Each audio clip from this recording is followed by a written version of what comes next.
Hey everybody, it's Chris from Military Aviation History, and today I want to talk about a very popular subject, I think, in aviation circles, especially with those focused on the Second World War, and that is to try to answer the question of why Britain did not have a direct fuel injection engine in their lineup in the start of World War II, whereas Germany did. And in order to do that, I have of course invited Calum Douglas, who has been on the channel before. He's of course the author of The Great Horsepower Race. This is a fantastic book that I can thoroughly recommend, and he's going to give you a really great breakdown of the issue at hand and explain exactly why Britain did not have that direct fuel injection. So I'm just going to hand it over to Calum at this point. Hi, Calum here, author of The Secret Horsepower Race, which, if you like World War II aero engines, is a pretty good place to start your reading. Thanks to Chris for inviting me back to do another video with him. So we're just going to talk about a contentious issue: why didn't Britain have fuel injection going into the Second World War? And it's really not that complicated. We can have a look at this picture here, which is a Daimler-Benz. If you have a look at the numbers along the bottom of the picture, so number 2 is the high pressure fuel pump. There's just a lot of little plungers that go up and down and squish a little amount of fuel through these steel pipes, which are numbered 14, into the combustion chamber through the fuel injectors, which are numbered 13. So that doesn't look that complicated, does it? So why didn't we have it? So we should go over what a carburettor is as well to understand what we're trying to talk about. So all the air going into the engine passes through a pipe, and we need some way of getting the fuel to go into that. And in a gravity carburettor, which is what you have on an early Spitfire, you need to have what's called a float chamber.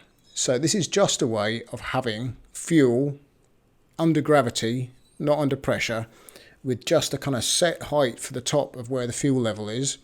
And there's a tiny little drilling which goes through into the middle of the pipe. And to have the amount of fuel that we want to coming out of there, we kind of need to make sure that this fuel level in the float chamber stays within quite a narrow range. If it goes too high, that'll cause a higher pressure on the jet, and you'll get too much fuel coming through, which isn't good. So we need to keep it at a pretty set level. And this is done with a float valve, which basically means the whole float chamber works like a toilet cistern that you have in your home, and works exactly the same way, which is if you get too much fuel in there, the float rises and it stops the fuel coming in. So in the same way that when your toilet cistern fills up, it's stopped by filling up any further than it should by the float, otherwise your house gets flooded. And when the fuel is used up, it opens and more fuel comes in. And the jet is really just a very narrow drilling, which is made of a certain size to get a certain amount of fuel flow. And to get the fuel to actually come out, because it's not pressurized, the fuel here, it's just sitting in there like water in a bathtub. So to get that to come out, because the jet entry there is above the top of the fuel, so it's not being forced through by the gravity, you need to create a low pressure region. And we do this with what clever people like to call a venturi. It's just or a choke. It's just a constriction in the air pipe, and all this does is it means that if you know Bernoulli's equation, which I won't go through here, if you increase the velocity of an airflow relative to the velocity earlier on, the pressure goes down, and so that sucks the fuel out because the pressure above the fuel is atmospheric. So that's basically how the fuel comes out in a carburettor. So it's very, very simple in principle. However, in an aeroplane, there are some problems. Which is just a very brief list. There are a lot more problems than this getting the carburettor to work in an aeroplane. One is they get full of ice because it's really cold when you fly up a high altitude. And when the fuel evaporates right in the middle of the choke, it lowers the temperature. Which is always classed as an advantage in engines, because if you lower the temperature, the density goes up and you make more power, but it also means you get ice forming, which is a really serious problem. So the second problem is, this is quite a sensitive piece of apparatus here with this kind of float that has to move up and down and keep the fuel at this level. If you start doing aerobatics, you can imagine what's going to happen to that. So the whole fuel metering system goes haywire, does not work very well. Third problem is in warfare, they decided after World War One that they were going to start to investigate safety fuels. The clue's in the name.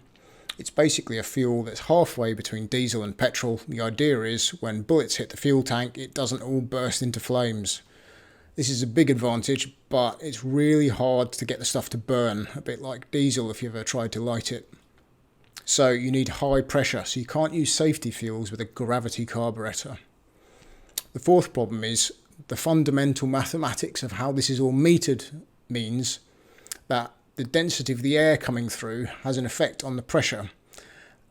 And this changes as you climb, but the density of the fuel does not. So you've got these two interrelated things which do not vary in a linear fashion as you climb up to very high altitudes. So to get this to work properly, you need all sorts of widgets and little compensation valves and devices and stuff to make it really work. So by the time you've put one of these in an aeroplane, it's a really complicated piece of kit which does not resemble a tube with a hole drilled through it anymore. So you shouldn't imagine that fuel injection is this crazy complicated system and a carburettor is just nice and easy. In an aeroplane, it is not. So that's what icing in a carburettor looks like. It's really bad. And if you can believe it, in the USA, about 6% of all civil aviation accidents which involved an engine failure are still caused by carburettor icing. So it's a really serious problem and to this day not fully solved. Let's have a look at the timeline. I'll just move my face so you can read it properly. There we go. So around the turn of last century, industrial diesel engines used fuel injection because with diesel it's quite a non-volatile fuel, so you have to or it doesn't work. Around about 1910 in an aeroplane, the carburettor was a wick. So that is literally a bucket of petrol with a rope dangled in one end and the other end dangled into the air inlet pipe to the engine. So that's seriously basically what they were at that point. So about 1924, the Americans are the first people to really start to very seriously investigate fuel injection for aero-engines. And you can read more about that at the link in the bottom here. So the Germans followed not long afterwards. In about 1927, they restarted the research after World War I. And in 1928, as you can see in one of my other YouTube videos, the German Air Ministry decides to set down a specification document where all new aero engines would have to have fuel injection. And by about 1935, this was achieved with the UMO 210G. So in the UK, we started research into fuel injection very seriously in about 1932 at the Ricardo company on the south coast. And that all went a bit wrong. And by about 1937, it was all cancelled in terms of the research done with government-sponsored laboratories. And in 1940, the Americans forged ahead with Bendix, and basically they had at that point perfected the pressure carburettor, which solves a lot of the problems of a gravity carburettor that you have on a Spitfire engine. And to be honest, it's not really a carburettor anymore. It's kind of halfway between a fuel injection and normal carburettor. So it's kind of a very primitive fuel injection system. So why did Britain fall behind? I'll just move myself back over. So here's some letters I'm going to show you. I've highlighted stuff in yellow, which is what I'd like you to kind of focus your eyes on through the video. There's a lot more text, so much that you can't read it in the duration of this video when you're listening to me. So please come back and pause the video and read the letters in your own time. So the first problem with icing, the British thought they had that solved by adding in some alcohol to the fuel, which it does, although it doesn't always help the engine power. So they thought they had that one kind of solved, and they basically decided that they weren't going to bother with safety fuels, and they were also going to stop experiments on multi-cylinder testing with fuel injection, which is a really serious downer, because a big part of the benefit of fuel injection is that the metering of fuel between all the cylinders in a multi-cylinder engine can be made much more even than you have with a carburettor. So they didn't really discover the benefits because they stopped that test. Pretty serious failing. 15th September 1933, we've got an RAE report here on the left, that's Royal Aircraft Establishment. And they say there appears to be no grounds for dispensing with carburettor where normal fuels are concerned. So normal fuels means not a safety fuel. So they've basically pretty much given up. Bizarrely, at Ricardo, we've got the blue graph here, which is, as we can see, dated 14th of June 1932. And if you just concentrate on these two lines in the middle here, these are basically engine power, and the dotted line is with a carburettor and the solid line is with fuel injection. So it's about 10% gain in power using fuel injection in this test. And Harry Ricardo, who owns the Ricardo company, the clue's in the name, basically was Britain's most respected engine development scientist, so he knew fuel injection was a winner. And yet our government labs at the time were giving the opposite conclusions. Pretty bizarre. So George Borman, this is his photograph here, he was in charge of World War II aero-engine development at the Ministry of Aircraft Production for most of World War II and was pretty senior in the 1930s in the same role. He had been speaking to the Americans about fuel injection in 1934 and came back and basically said, look, the Americans think this is really important. Why aren't we doing this? And come back and read the letter. Pause the video later on. But basically you can see that all the messages coming in to Britain from their own test labs and from abroad were, we need fuel injection. But this was all ignored by a certain Dr. Morley at the Royal Aircraft Establishment, who, for reasons best known to himself, doesn't like fuel injection.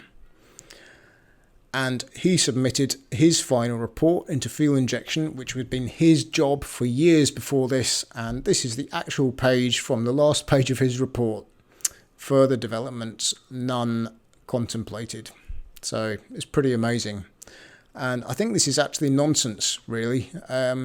So Dr. Morley, I think, knew there was a benefit. I just think he didn't want to countenance using a new technology. I think he just liked carburettors and didn't like the idea of fuel injection. And I think he pretty much doctored his reports to reflect that viewpoint. And you can really see that he must have acted in this manner, because you've also got NACA reports from 1932, which totally disagree with the statement he made in his report, saying that engines with large valve overlap, which I'm going to explain about in a minute, didn't have an advantage over the carburettor.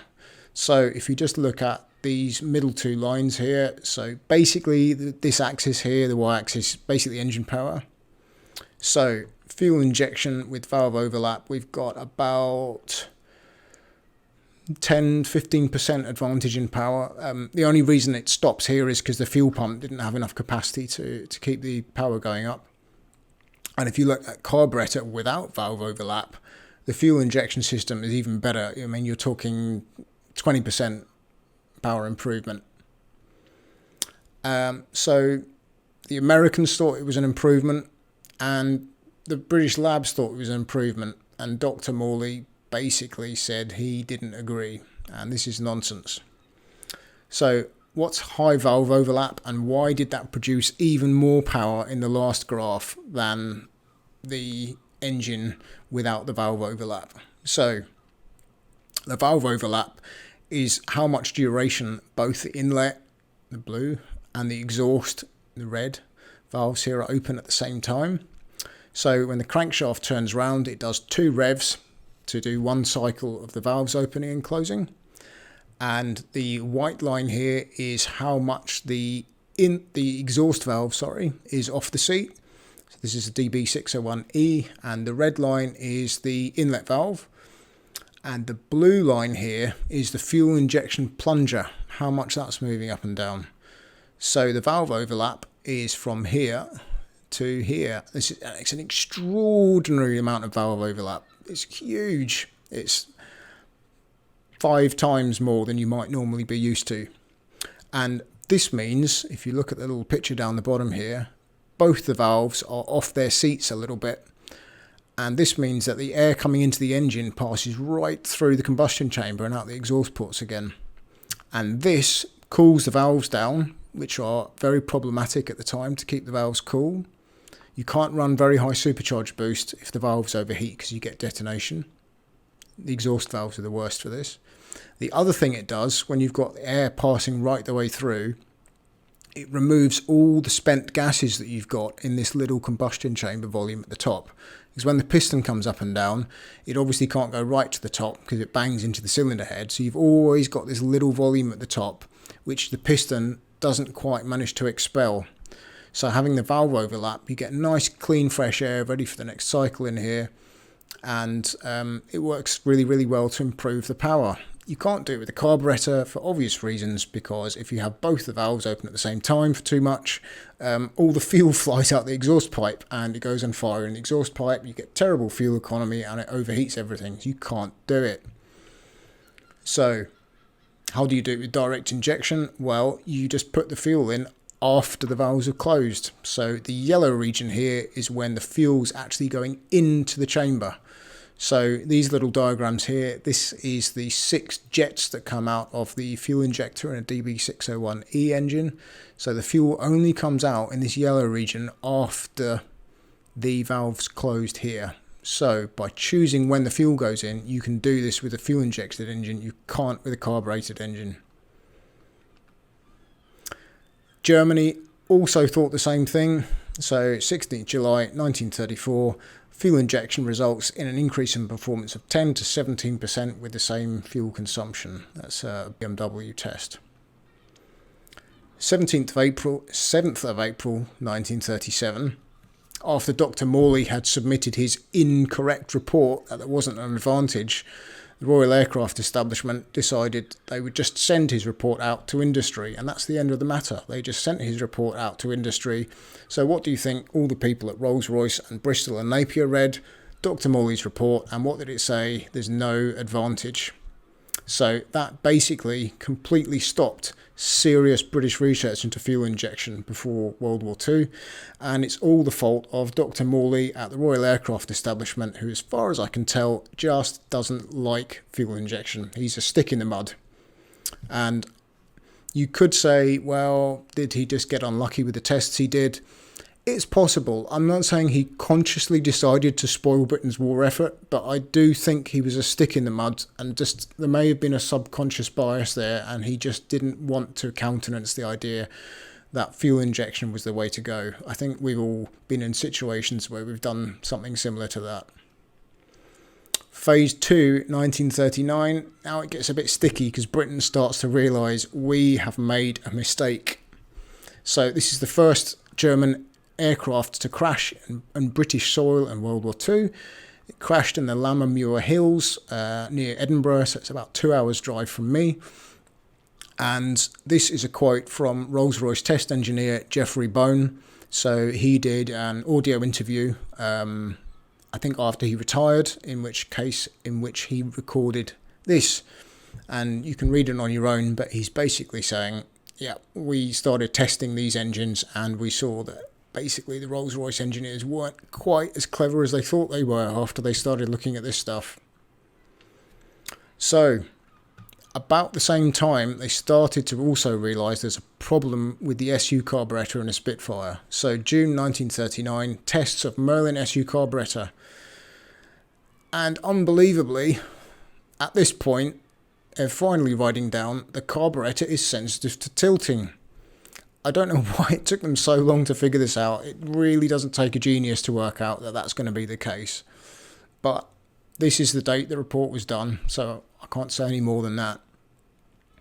Again, unbelievably at the bottom here, further developments, none contemplated. I can't explain that. I think it's just crazy. I have no other explanation. I think they just didn't really have a solution to it. And that's because a lot of these problems are just such a fundamental problem with what kind of carburettor the SU was.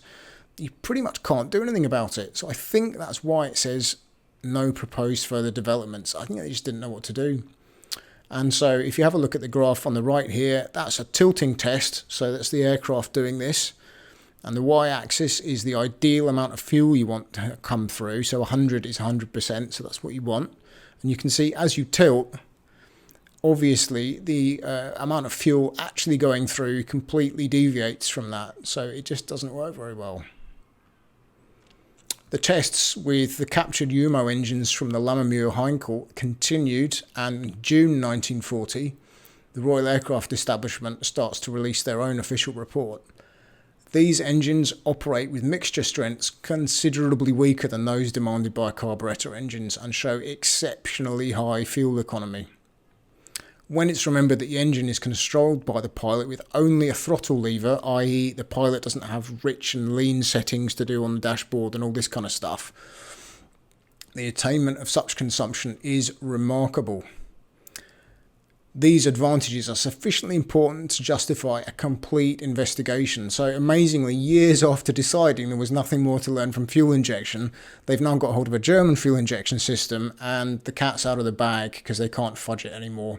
It's now out of the hands of Dr. Morley, and everyone's realised we've got to do something about this.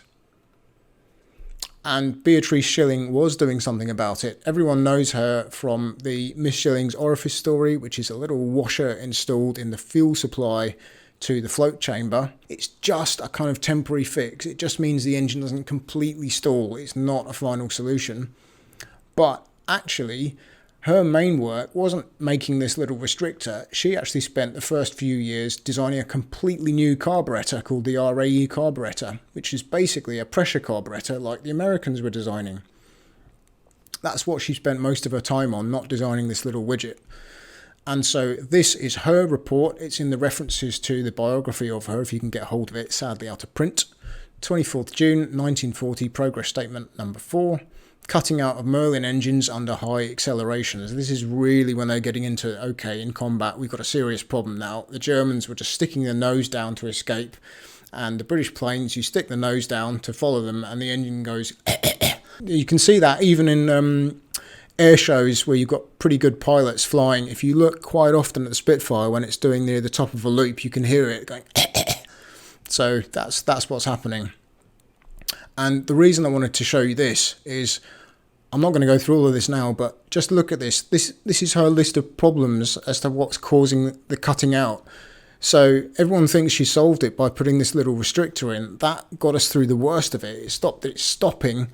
But this is her, there's 5 severe fundamental problems with the Merlin carburettor. So I just wanted to show you that. It's not one little problem. It's a fundamental problem with the entire notion of a carburettor. And basically, if we have a look at later tests, the fuel consumption from the German engines was again shown by the RAE to be exceptionally good, and the low fuel consumption is of considerable interest. So what do you do when you decide you do need to have direct injection? Well, it's not really that complicated in principle. So what we've got is a little bellows here, and that's connected to the boost pipe of the engine, and that's just a little bellows. So when the pressure's low, it expands, and when the pressure's high, it contracts, and that just moves this little shaft back and forwards along the passage shown by the red arrow. That is just connected to a little lever with a pin through it, and that twists the fuel injection plunger that moves up and down once for each fuel injection cycle. There's a little cam underneath it that just does that. And you see there's a little spiral groove on the side of this plunger. So how to get different amount of fuel for the same amount of plunge, you twist it, and the little spiral groove has got a little drilling in the side that lets fuel out, it lets it escape out. And by altering the twist, it alters the point in time where that little groove meets the exhaust port for the fuel. So that's how you get a different amount of fuel through. So you meter the fuel to get the right amount in the engine. There's a few more widgets you need to do it perfectly, but fundamentally, that's all it is. And a lot of people say, oh, I've compared the fuel consumption for this Allied engine and looked at this German one, and it doesn't look that much different. There's no point doing that. There's too many differences between the engines. What you need to do is compare the fuel consumption between the same German engine with a carburettor and the same German engine with fuel injection. That's the only reliable comparator. So the early Daimler-Benz engine here with a carburettor right in the middle of the V, pressure carburettors actually, and that consumed 240 grams of fuel per PS hour, so PS basically a horsepower, and with fuel injection 205.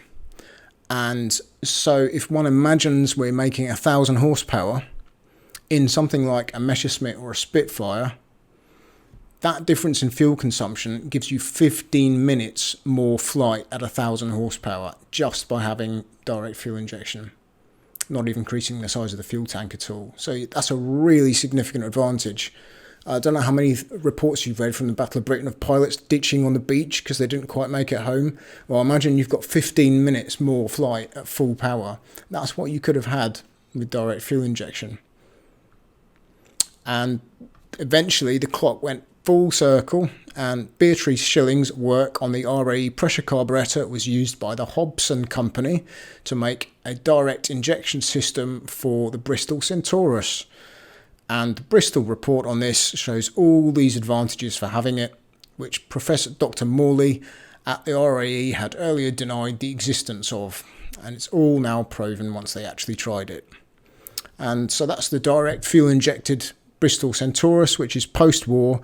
And so that's the slightly sad story of why Britain didn't have fuel injection in World War II, and why we eventually realised we should have, and went full circle, and our best engines after World War II, in many cases, had direct fuel injection like this Centaurus. So this is Britain's biggest mistake in engine development in World War II. So I hope I've explained a little bit more about how that happened, and you can read a lot more about it in my book.